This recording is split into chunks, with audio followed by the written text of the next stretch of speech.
रोहेलखंड की बाकी सीटों पर बसपा का हाथी भले अभी साइलेंट हो, मगर बरेली की भोजीपुरा विधानसभा में उसकी चिंगाड़ विरोधियों को टेंशन में ला रही है।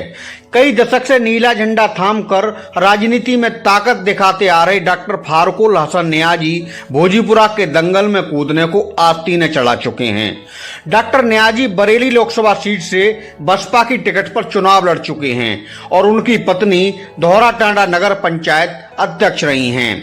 इलाके में उनकी पहचान कौमी एकता के बड़े पैरोकार के रूप में होती है और बसपा की बेहद निष्ठावान टीम का वे हिस्सा हैं।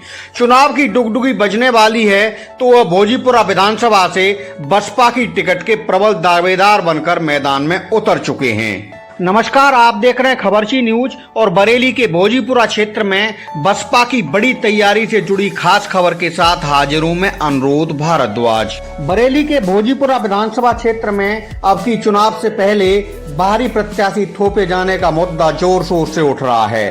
क्षेत्र के राजनीतिक हालात भी इस चुनावी बहस को और तेज करते नजर आते हैं, क्योंकि भोजीपुरा में लंबे समय से गैर क्षेत्रीय चेहरे ही प्रमुख पार्टियों की टिकट पर उम्मीदवार बनते रहे हैं। जैसे कि भोजीपुरा के मौजूदा विधायक बहुरन लाल मौर्य मूल रूप से बदायूं के रहने वाले हैं और अब बरेली शहर में रहते हैं। बहुरन से पहले विधायक रहे शहजुल इस्लाम बरेली कैंट क्षेत्र के बासिंदे रहे और कैंट से ही चुनाव भी लड़ते रहे, मगर बाद में कैंट छोड़ भोजीपुरा से चुनाव लड़ने पहुंचे और अब वह परसाखेड़ा में निवास करते हैं। भोजीपुरा से विधायक रहे बीरेंद्र सिंह गंगवार, भानु प्रताप सिंह, मिसरयार खां, कुंवर सुभाष पटेल जैसे कई नाम हैं जो अपना क्षेत्र छोड़ भोजीपुरा में राजनीति करने आए और चुनाव लड़ते रहे। कोई जीता कोई हारा, मगर भाजपा, सपा, बसपा और कांग्रेस अभी तक भोजीपुरा को अपनी राजनीतिक प्रयोगशाला की तरह इस्तेमाल करती रही हैं और यहाँ के चुनावी समर में हर बार बाहरी चेहरों पर दांव लगाती रही हैं। मौजूदा एमएलए बहुरन लाल मौर्य और सपा के संभावित प्रत्याशी पूर्व विधायक शहजुल इस्लाम पर जनता के बीच ये आरोप खुलेआम लगते रहे हैं कि वे जीतने हारने के बाद क्षेत्र में कम ही नजर आते हैं। स्थानीय लोग खुलकर ये भी कहते हैं कि बहुरन और शहजुल से मिलने शहर की दौड़ लगानी पड़ती है और उनके घरों के बाहर लंबा इंतजार भी करना पड़ता है। लोकल और बाहरी चेहरों को लेकर बहस के बीच बरेली बसपा के कद्दावर नेता डॉक्टर फारुकुल हसन नियाजी का नाम भोजीपुरा से टिकट के लिए प्रमुखता से सामने आया है तो विरोधियों की नींद उड़ गई है। मजबूत पारिवारिक एवं राजनीतिक पृष्ठभूमि होने के साथ डॉक्टर नियाजी के हिंदू मुस्लिम सभी वर्गों में मजबूत पैठ मानी जाती। ब्रिटिश पीरियड में उनके परदादा अब्दुल रहीम मजिस्ट्रेट रहे थे और गरीब किसानों का लगान माफ करने के लिए जाने जाते थे। आजादी के बाद परिवार ने कारोबार एवं खेती किसानी संभाली और लगातार तरक्की करके दिखाई है। आज डॉक्टर फारुकुल नियाजी का राइस मिल एवं ईंट भट्टे का बड़ा कारोबार है। भोजीपुरा में भाजपा एवं सपा की टेंशन का बड़ा कारण ये भी है कि डॉक्टर नियाजी बसपा के कद्दावर नेता होने के साथ 1995 से क्षेत्र की राजनीति में सक्रिय हैं। 1995 में डॉक्टर नियाजी की पत्नी फरज जहां दोहरा टांडा टाउन एरिया की चेयरपर्सन चुनी गई थी। बीएड कर चुकी फरज जहां को जनता का इतना बड़ा समर्थन हासिल हुआ था कि विरोधी उम्मीदवार दूर दूर तक नजर नहीं आए थे। 1999 में बसपा सुप्रीमो मायावती ने डॉक्टर नियाजी को बरेली लोकसभा सीट से पार्टी उम्मीदवार बनाया था। उस चुनाव में डॉक्टर नियाजी ने 1 लाख से अधिक वोट हासिल किए थे। खास बात यह कि भोजीपुरा विधानसभा क्षेत्र में उन्हें बाकी सभी उम्मीदवारों से अधिक रिकॉर्ड 29,000 वोट मिले। उस समय के विजेता संतोष गंगवार भी डॉक्टर नियाजी से भोजीपुरा में पीछे नजर आए थे। 2003 के चुनाव में जब अताउर रहमान बहेड़ी से विधायक बनने के बाद बसपा छोड़ सपा में कूद गए तो पार्टी ने डॉक्टर नियाजी को मुश्किल वक्त में बहेड़ी का प्रभारी बनाया था और उन्होंने दिन रात मेहनत कर बहेड़ी में बसपा को फिर से मजबूत स्थिति में पहुंचाया। डॉक्टर नियाजी का कद एवं उनकी राजनीतिक सूझबूझ ही थी कि 2004 में अकबर अहमद डंपी बरेली से लोकसभा चुनाव लड़े तो उन्होंने उस समय के बसपा जिला उपाध्यक्ष डॉक्टर नियाजी को अपना चुनाव प्रभारी बनाया था। कैंट एवं शहर क्षेत्र में मुस्लिम मतों में बिखराव के चलते डंपी चुनाव में शिकस्त जरूर खा बैठे, मगर डॉक्टर नियाजी के शानदार चुनाव संयोजन ने सबको चौंका दिया। उस चुनाव में पूर्व विधायक इस्लाम साबिर सपा से और पूर्व मंत्री प्रवीण सिंह ऐरन कांग्रेस से मैदान में उतरे थे। वोटों का पिटारा खुला तो ये दोनों ही चेहरे हाशिए पर खड़े दिखाई दिए थे। 2007 में बसपा सुप्रीमो ने मौजीपुरा से डॉक्टर नियाजी को ग्रीन सिग्नल दे दिया था, मगर ऐन वक्त पर कुछ नेताओं ने जिला संगठन में फेरबदल का खेल कराकर डॉक्टर नियाजी की जगह अब्दुल कदीर का टिकट करा दिया। क्षेत्र में भारी विरोध हुआ तो पार्टी ने फिर से टिकट चेंज कर सैजुल इस्लाम को उतार दिया। डॉक्टर नियाजी ने पूरी ताकत से उन्हें चुनाव लड़ाया और वह जीते भी। 2012 में सैजुल इस्लाम बसपा से किनारा कर गए और आईएमसी के समर्थन से मैदान फतह करने में कामयाब रहे। 2017 में बसपा ने फिर से बाहरी चेहरा सुलेमान बेग को भोजीपुरा के रण में भेजा। सुलेमान के बड़े भाई पूर्व विधायक सुल्तान बेग मीरगंज से बसपा उम्मीदवार बनकर मैदान में उतरे और चुनाव में दोनों ही भाइयों की लुटिया डूब गई। सुलेमान बेग अब सियासी तौर पर कहां हैं कुछ नहीं कहा जा सकता, मगर उनके बड़े भैया समाजवादी साइकिल की सवारी कर रहे हैं। बात अब 2022 के चुनाव की करते हैं तो भोजीपुरा में एक डॉक्टर नियाजी ही ऐसा चेहरा दिखाई देते हैं जो न सिर्फ बसपा की निष्ठावान टीम में से एक हैं, बल्कि चुनावी राजनीति का भी लंबा अनुभव रखते हैं। क्षेत्र में जनता पर उनकी मजबूत पकड़ देखी जाती है। बसपा का कैडर वोट उनके साथ खड़ा दिखाई देता है। जिला एवं क्षेत्रीय संगठन के साथ मिलकर वो लंबे समय से भोजीपुरा में बूथ स्तर पर संगठन मजबूत करने में लगे हैं। मुस्लिम हो या हिंदू, डॉक्टर नियाजी सबकी पसंद माने जाते हैं। सपा सरकार में कांवड़ रूट को लेकर जब दोहरा कस्बे के हालात बेहद तनावपूर्ण हो गए थे तो उस समय डॉक्टर नियाजी ही अमन के पैरोकार बनकर सामने आए थे और दोनों पक्षों के बीच फिर से सौहार्द का माहौल कायम कर कांवड़ जत्था निकलवाया था। इसे लेकर प्रशासन से पब्लिक तक सबने डॉक्टर नियाजी की जय जयकार की थी। ऐसे ही एक बार बरेली के प्रमुख हड्डी रोग विशेषज्ञ का रिश्तेदार भारी बारिश के बीच गहरे नाले में गिर गया था तो डॉक्टर नियाजी ने अपनी जान जोखिम में डालकर उसकी जान बचाई थी और साथ में मौजूद मोटी रकम के साथ उसे सुरक्षित घर बरेली पहुंचाया था। डॉक्टर नियाजी की जनसेवा से जुड़ी तमाम ऐसी बातों की क्षेत्र में लोग अक्सर चर्चा करते देखे जाते हैं। यही वजह है कि डॉक्टर नियाजी के बसपा से मैदान में उतरने की खबर बाहर आते ही विरोधियों की रंगत गायब होती दिखाई दे रही है। टीम खबरची ने वरिष्ठ बसपा नेता एवं भोजीपुरा से बसपा की टिकट के प्रमुख दावेदार डॉक्टर फारूकुल हसन नियाजी से उनकी चुनावी तैयारी और भोजीपुरा क्षेत्र के चुनावी मुद्दों को लेकर विस्तार से बातचीत की है। क्या कहते हैं डॉक्टर नियाजी, आप भी सुनिए। किस तरह से क्षेत्र का माहौल है और क्या चुनावी मुद्दे हैं? मैं फारूकुल हसन नियाजी, भोजीपुरा 120 विधानसभा भोजीपुरा। सबको मेरा सलाम, आदाब और जय भीम। आपने जो क्वेश्चन किया है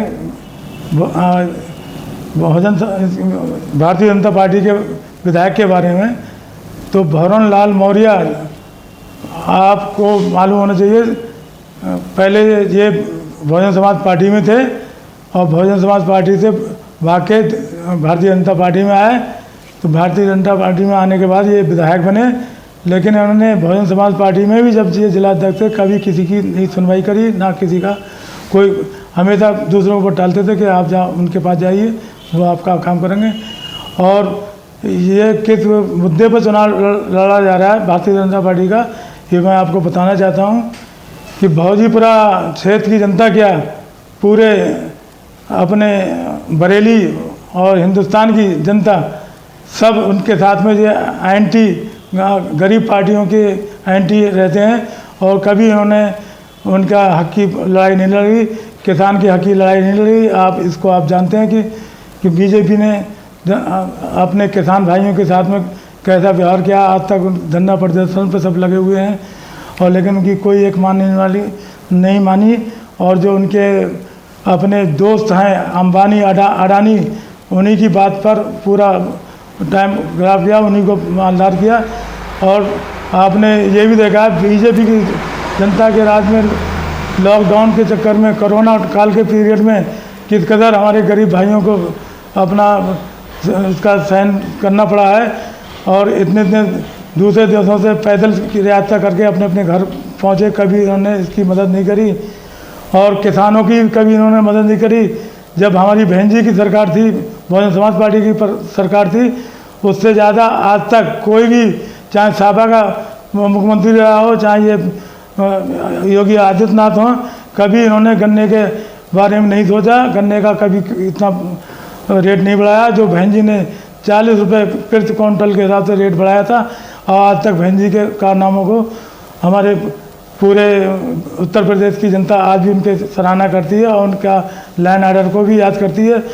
जो दबंगों ने छापा के पीरियड में या उसमें ज़मीनों पे कब्जे किए थे, तो उसको बहन जी के शासनकाल में जितना भी गुंडा था, बहन जी ने ऐसा लैंड ऑर्डर कर रखा था, सारे गुंडे देश से बाहर थे और लोग जो हैं अपने चैन की नींद, राहत की सांसें ले रहे थे। और वो आज बीजेपी की सरकार में फिर सब ख़त्म हो गया लैंड ऑर्डर। किसी महिला को आज तक ये वो नहीं है कि मैं अपने घर तक शाम तक पहुंचूं या ना पहुंचूं, लेकिन उसकी कोई सुरक्षा नहीं। उनके साथ बलात्कार होते हैं, मर्डर कर दिए जाते हैं, और ये सब हमारे इसकी उत्तर प्रदेश की जनता इस बार देख रही है कि इसमें लैंड ऑर्डर बिल्कुल नहीं है। एक जो बहन जी का लैंड ऑर्डर था, उसमें शासनकाल इतना बढ़िया चल रहा था, वो ऐसा शासनकाल जनता याद कर रही है।